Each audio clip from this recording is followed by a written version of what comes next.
केदारनाथ जाने का प्लान है, लेकिन सच बताइए, क्या अभी भी आपको पूरा साफ नहीं है कि सही तरीका क्या है, रुकना कहाँ है, जाना कैसे है और सबसे बड़ी गलती लोग कहाँ कर देते हैं। नमस्कार दोस्तों, मैं हूं आपका दोस्त सौरभ और आप देख रहे हैं आपका अपना YouTube चैनल सानिध्य व्लॉग। और दोस्तों, शुरू करने से पहले, जैसा कि मैंने पिछले वैष्णो देवी वाले वीडियो में आपसे वादा किया था कि अगर आप अपना नाम वीडियो में देखना चाहते हैं तो बस कमेंट जरूर कीजिएगा।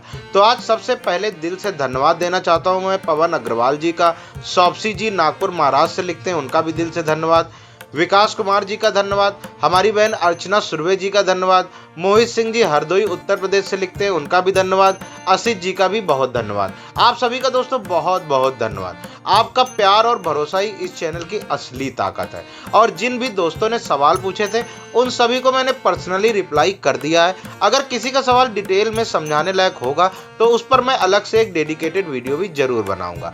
आप बस ऐसे ही कमेंट करते रहिए, आपका हर कमेंट मेरे लिए इम्पोर्टेंट है। दोस्तों, अगर आप भी अपना नाम वीडियो में देखना चाहते हैं तो आप कमेंट इस वीडियो में जरूर कीजिएगा और हमें बताइएगा कि आप अपना वीडियो कहां से देख रहे हैं। साथ ही आपका जो भी जरूरी सवाल हो आप उसे जरूर लिखिएगा, क्योंकि आपके कमेंट्स को मैं पर्सनली पढ़ता हूं और रिप्लाई भी करता हूं। दोस्तों, अब बात करते हैं बाबा केदारनाथ धाम की 2026 की यात्रा की। रजिस्ट्रेशन ओपन हो चुके हैं और इस बार श्रद्धालुओं की संख्या पहले से ज्यादा रहने वाली है। तो आज के इस वीडियो में मैं आपको बाबा के दरबार तक पहुंचने का एक साफ सुथरा, बजट फ्रेंडली और बिल्कुल प्रैक्टिकल प्लान बताने वाला हूं। कैसे जाना है, कहां रुकना है, कितना खर्च आएगा और इस बार किन किन बातों का ध्यान रखना जरूरी है, खासकर अगर आप फैमिली के साथ यात्रा प्लान कर रहे हैं। तो इस वीडियो को ध्यान से जरूर देखिए, क्योंकि फैमिली के साथ प्लानिंग थोड़ा अलग और समझदारी वाली होती है, ताकि आपकी यात्रा कम खर्च में बिना किसी कंफ्यूजन के और पूरी श्रद्धा के साथ पूरी हो और आपका ध्यान सिर्फ बाबा के दर्शन पर रहे। तो चलिए शुरू करते हैं आज के इस इंफॉर्मेटिव वीडियो को। सबसे पहले समझ लेते हैं कि केदारनाथ यात्रा 2026 की प्लानिंग कहां से शुरू करनी चाहिए, क्योंकि अगर शुरुआत सही होगी तो पूरी यात्रा आसान हो जाएगी। सबसे पहली जरूरी जानकारी यह है कि इस बार बाबा केदारनाथ धाम के कपाट 22 अप्रैल 2026 से दर्शन के लिए खुल रहे हैं, यानी 22 अप्रैल से आप दर्शन कर पाएंगे। लेकिन एक बात का ध्यान रखिए, कपाट खुलने के पहले हफ्ते में बहुत ज्यादा भीड़ रहती है। पहले 4-5 दिन तो श्रद्धालुओं की संख्या काफी ज्यादा रहती है, इसके बाद थोड़ी स्थिति सामान्य होती है। अब बात करते हैं सही समय की। मई और जून में सबसे ज्यादा भीड़ रहती है। मौसम ठीक रहता है लेकिन भीड़ बहुत ज्यादा होती है। अगर इन महीनों में जा रहे हैं तो बुकिंग पहले से करना जरूरी है। जुलाई और अगस्त का महीना मैं पर्सनली रिकमेंड नहीं करूंगा। इस समय बरसात होती है, जगह जगह लैंडस्लाइड का खतरा रहता है और कई बार रास्ते बंद भी हो जाते हैं। तो फैमिली या बुजुर्गों के साथ इस समय जाने से बचें। अब अगर आप मुझसे पूछे कि सबसे अच्छा समय कौन सा है, तो 15 सितंबर से 15 अक्टूबर के बीच का समय काफी संतुलित माना जाता है। मौसम भी ठीक रहता है, भीड़ भी कम हो जाती है और यात्रा अपेक्षाकृत आराम से हो जाती है। और उसके बाद दिवाली के आसपास कपाट बंद कर दिए जाते हैं। तो सबसे पहले अपनी यात्रा की तारीख सोच समझ कर तय कीजिए, क्योंकि सही समय चुनना ही केदारनाथ यात्रा की सबसे बड़ी प्लानिंग है। अब बात करते हैं सबसे जरूरी चीज की, रजिस्ट्रेशन, क्योंकि बिना रजिस्ट्रेशन के आपको आगे जाने नहीं दिया जाएगा। चार धाम यात्रा 2026 के लिए पंजीकरण 19 अप्रैल 2026 से शुरू हो रहे हैं और यात्रा भी 19 अप्रैल से आगे बढ़ेगी। तो अगर आप केदारनाथ जाने का प्लान बना रहे हैं तो सबसे पहले अपना रजिस्ट्रेशन कर लें, उसके बाद ही होटल और बाकी बुकिंग करें। रजिस्ट्रेशन करने के 3 आसान तरीके हैं। पहला तरीका है ऑनलाइन पोर्टल से आप टूरिस्ट केयर उत्तराखंड की आधिकारिक वेबसाइट पर जाकर अपना पंजीकरण कर सकते हैं। वहां आपको अपनी यात्रा की तारीख चुननी होगी, आईडी प्रूफ देना होगा और जरूरी जानकारी भरनी होगी। दूसरा तरीका है मोबाइल ऐप से। Tourist care Uttarakhand app download करके भी आप आसानी से रजिस्ट्रेशन कर सकते हैं। प्रोसेस बिल्कुल सरल है, स्टेप बाय स्टेप गाइड मिल जाती है। और तीसरा तरीका है व्हाट्सएप के माध्यम से। उत्तराखंड टूरिज्म के व्हाट्सएप नंबर पर आप यात्रा लिखकर भेज सकते हैं, वहां से आपको आगे की प्रक्रिया बताई जाएगी। अगर किसी कारण से आप ऑनलाइन रजिस्ट्रेशन नहीं कर पाए तो ऋषिकेश, हरिद्वार, बद्रीनाथ, केदारनाथ जैसे स्थानों पर बने काउंटर पर भी रजिस्ट्रेशन कराया जा सकता है, लेकिन पीक सीजन में वहां लाइन बहुत लंबी हो सकती है। इसीलिए कोशिश कीजिए कि अपना रजिस्ट्रेशन ऑनलाइन ही कर लीजिए। अब एक जरूरी बात भी आपको बता देता हूं कि इस बार रजिस्ट्रेशन के लिए शुल्क भी अनिवार्य किया गया है, इसीलिए रजिस्ट्रेशन करते समय ऑफिशियल पोर्टल या ऐप का ही उपयोग करें और जिस तारीख पर आप जाने वाले हैं उसी तारीख का रजिस्ट्रेशन करें, क्योंकि बार बार डेट चेंज करना आसान नहीं होता।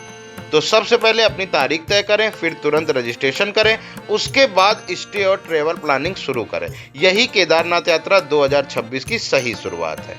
अब बात करते हैं यात्रा की असली शुरुआत की। केदारनाथ की यात्रा आप हरिद्वार या देहरादून से शुरू कर सकते हैं। हरिद्वार को चारों धामों की यात्रा का द्वार भी कहा जाता है।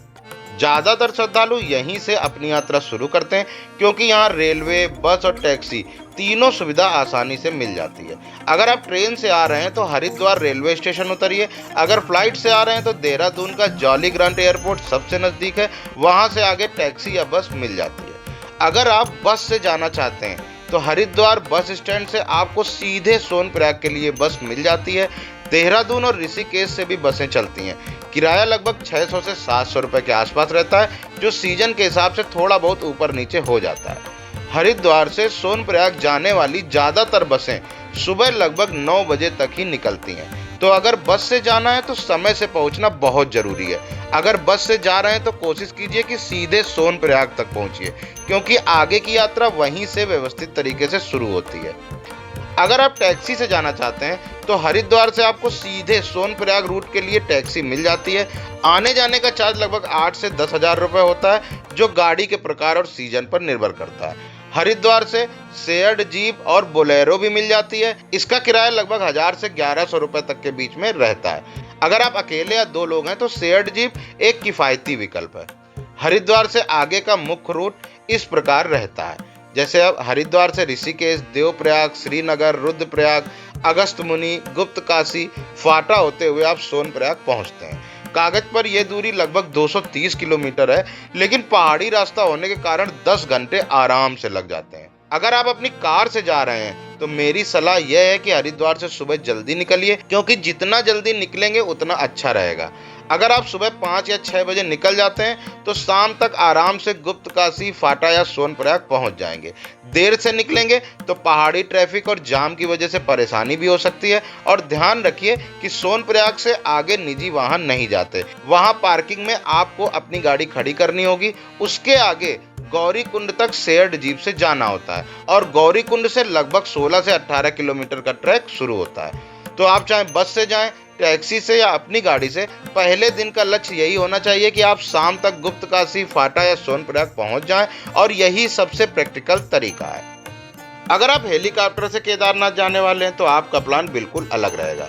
हेलीकॉप्टर 3 जगह से चलते हैं, गुप्तकाशी, फाटा और सिरसी से। जहां से आपकी बुकिंग है उसी जगह या आसपास रुक जाइए। सुबह रिपोर्टिंग टाइम से पहले हेलीपैड पहुंच जाइए। हेलीकॉप्टर पर बैठते ही लगभग 8 से 10 मिनट में आपको सीधे केदारनाथ पहुंचा दिया जाता है। केदारनाथ मंदिर में बाबा के दर्शन कीजिए, समय के अनुसार उसके बाद वापस आ जाइए। हेलीकॉप्टर वाला प्लान आसान और तेज होता है।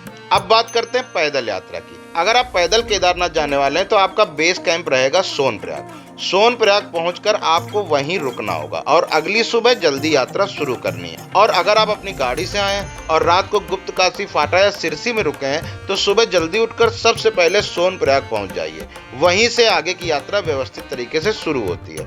सोनप्रयाग से सीधे ट्रैक शुरू नहीं होता, यहाँ से आपको गौरीकुंड के लिए शेयर्ड टैक्सी या बोलेरो लेनी पड़ती है। सोनप्रयाग से गौरीकुंड की दूरी लगभग 5 किलोमीटर है। सोनप्रयाग से गौरीकुंड जाने के लिए टैक्सी लेने के लिए आपको लाइन लगानी पड़ती है। सामान्य दिनों में 10 से 15 मिनट में नंबर आ जाता है और लगभग आधे घंटे में गौरीकुंड आप पहुंच जाते हैं। लेकिन अगर सीजन चल रहा है तो 2 से 3 घंटे भी इंतजार करना पड़ सकता है। इसीलिए सुबह जल्दी लाइन में लगना बेहतर रहता है। और जैसे ही आप गौरीकुंड पहुंचते हैं वहीं से लगभग 16 से 18 किलोमीटर का ट्रैक शुरू होता है। यहीं से केदारनाथ यात्रा का असली अनुभव शुरू हो जाता है। गौरीकुंड से केदारनाथ तक कुल 16 किलोमीटर का ट्रैक है और यह ट्रैक आसान नहीं है, काफी खड़ी चढ़ाई है। बीच बीच में रास्ता थोड़ा खराब भी मिलता है, कहीं सीढ़ियां, कहीं ढलान, कहीं कच्चा रास्ता, लेकिन पूरा रास्ता प्राकृतिक सुंदरता से भरा हुआ है। गौरीकुंड से चलते हुए आप जंगल चट्टी, भीमबली, छोटी लिंचोली, बड़ी लिंचोली और आगे बढ़ते हुए केदारनाथ बेस कैंप तक पहुंचते हैं। यहीं से आगे बाबा केदारनाथ धाम के दर्शन होते हैं। अगर आप आराम से चलते हैं, बीच में रुकते हैं, चाय पीते हैं, आराम करते हैं तो 10 से 12 घंटे आराम से लग जाते हैं। लेकिन अगर आप फिजिकली फिट हैं और लगातार चलते हैं तो पहुंचने में 8 से 10 घंटे भी लग जाते हैं। मेरी सलाह है कि सुबह 6 से 8 बजे के बीच में ट्रैक शुरू कर दीजिए। अगर आप सुबह 6-7 बजे निकलते हैं तो शाम को 5 से 6 बजे तक आराम से केदारनाथ पहुंच जाएंगे। देर से शुरू करेंगे तो ऊपर पहुंचते पहुंचते रात हो जाएगी और पहाड़ी रास्तों में ट्रैक करना आसान नहीं होता। सच कहूं, इस 16 किलोमीटर की चढ़ाई में जो अनुभव मिलता है, जो नज़ारे दिखाई देते हैं, जो हवा महसूस होती है, उसे शब्दों में बयान नहीं किया जा सकता। अब मान लीजिए आप शाम तक केदारनाथ पहुंच चुके हैं, लगभग 6 या 7 बजे तक। सबसे पहले अगर समय है तो सीधे मंदिर परिसर में जाइए। शाम को बाबा केदारनाथ की आरती होती है और कोशिश करिए कि आरती में जरूर शामिल हो जाइए। आरती के बाद कुछ समय के लिए दर्शन खुले रहते हैं, उस दौरान आप सामान्य दर्शन कर सकते हैं और फिर मंदिर बंद हो जाता है। अगर आप विशेष पूजा करवाना चाहते हैं तो मंदिर के आधिकारिक काउंटर से पर्ची कटवानी पड़ती है। स्पर्श दर्शन सुबह 4 बजे शुरू होते हैं, लेकिन उसके लिए आपको 3 बजे से पहले लाइन में लगना पड़ता है। अगर लाइन में लगकर निःशुल्क दर्शन करना चाहते हैं तो सुबह जल्दी पहुंचना जरूरी है, नहीं तो वीआईपी दर्शन के लिए लगभग 2000 रुपए प्रति व्यक्ति की पर्ची लेनी पड़ती है। अब बात करते हैं रुकने की। मंदिर परिसर के आसपास गेस्ट हाउस और साधारण होटल मिल जाते हैं। अगर सीजन नहीं है तो लगभग 800 से 1000 रुपए में कमरा भी मिल जाता है, लेकिन पीक सीजन में यही कमरा 10 से 12 हजार रुपए तक में मिलता है। टेंट भी उपलब्ध रहते हैं। अगर सीजन चल रहा है तो 1000 रुपए प्रति व्यक्ति में टेंट मिलता है और अगर भीड़ कम है तो 200-300 रुपए में भी टेंट मिल जाता है। टेंट में सामान्य सुविधा और कई जगह गर्म पानी भी मिल जाता है, तो अपने बजट के अनुसार कमरा या टेंट चुनिए। दोस्तों, यहाँ पर गढ़वाल मंडल के भी आपको टेंट मिल जाएंगे। वहां पर रुकना सबसे ज्यादा व्यवस्थित रहता है। वहां पर आपको ब्रेकफास्ट भी निःशुल्क मिलता है और सुविधाएं भी बहुत ज्यादा अच्छी रहती हैं। खाने पीने की व्यवस्था की बात करूं तो ऊपर कई छोटे रेस्टोरेंट और ढाबे मिल जाते हैं। थाली बेसिस पर खाना लगभग 200 से 300 रुपए में शुरू हो जाता है। सुविधाएं बहुत ज्यादा नहीं है, लेकिन इतनी ऊंचाई पर जितनी व्यवस्था है वो काफी है। अब एक जरूरी बात आपको बता देता हूं कि अगर आप पूरा ट्रैक पैदल नहीं करना चाहते तो घोड़े का विकल्प भी उपलब्ध है। गौरीकुंड से केदारनाथ तक घोड़े का आधिकारिक किराया लगभग 3250 रुपए प्रति व्यक्ति है। अगर सीजन कम है और मोल भाव हो जाए तो 1500-2000 रुपए में भी घोड़े वाले ले जाते हैं, लेकिन पीक सीजन में आधिकारिक रेट ही देना पड़ता है। घोड़े से लगभग 4 से 5 घंटे में आप ऊपर पहुंच जाते हैं। मेरी सलाह है कि ऊपर पहुंचकर आराम से रुकें, शाम की आरती में शामिल हों और अगली सुबह जल्दी उठकर नहा धोकर लाइन में लग जाएं। स्पर्श दर्शन करने के बाद आराम से नाश्ता कीजिए और फिर नीचे उतरने की तैयारी कीजिए। केदारनाथ यात्रा में जल्दबाजी मत कीजिए। एक रात ऊपर रुककर सुबह बाबा के दर्शन करके ही लौटिए, तभी यात्रा का असली आनंद मिलता है। दोस्तों, यही है केदारनाथ यात्रा 2026 का पूरा साफ सुथरा और प्रैक्टिकल प्लान। कहां से शुरुआत करनी है, रजिस्ट्रेशन कैसे करना है, कहां रुकना है, बस से जाएं या अपनी गाड़ी से, हेलीकॉप्टर लें या पैदल जाएं, ऊपर कैसे रुकें और दर्शन कैसे करें। मैंने पूरी कोशिश की है कि आपको A to Z सारी जानकारी एक ही वीडियो में मिल जाए। अब अगर आपकी प्लानिंग सही होगी तो आपकी यात्रा भी आसान होगी और आपका पूरा ध्यान सिर्फ बाबा केदारनाथ के दर्शन में रहेगा। केदारनाथ यात्रा सिर्फ एक ट्रिप नहीं है, ये आस्था, धैर्य और अनुभव की यात्रा है और अगर सही तैयारी के साथ जाएं तो ये यात्रा जिंदगी भर याद रहेगी। अगर वीडियो आपको सच में काम का लगा हो तो वीडियो को लाइक जरूर कर दीजिए। इसे अपने दोस्तों और फैमिली के साथ शेयर कर दीजिए, खासकर उन लोगों के साथ जो इस साल केदारनाथ जाने की प्लानिंग कर रहे हैं। और अगर आप ऐसे ही साफ सुथरे और प्रैक्टिकल गाइड चाहते हैं तो चैनल को सब्सक्राइब करना बिल्कुल भी मत भूलिए, क्योंकि यहाँ आपको मिलेगी सीधी और काम की जानकारी। और अगर आपके मन में अभी भी कोई सवाल है या आपकी कोई अलग सिचुएशन है तो नीचे कमेंट में जरूर लिखिए। मैं पूरी कोशिश करूंगा कि आपको सही जवाब दे सकूं। मिलते हैं अगले वीडियो में, तब तक के लिए सुरक्षित रहिए और जय बाबा केदारनाथ।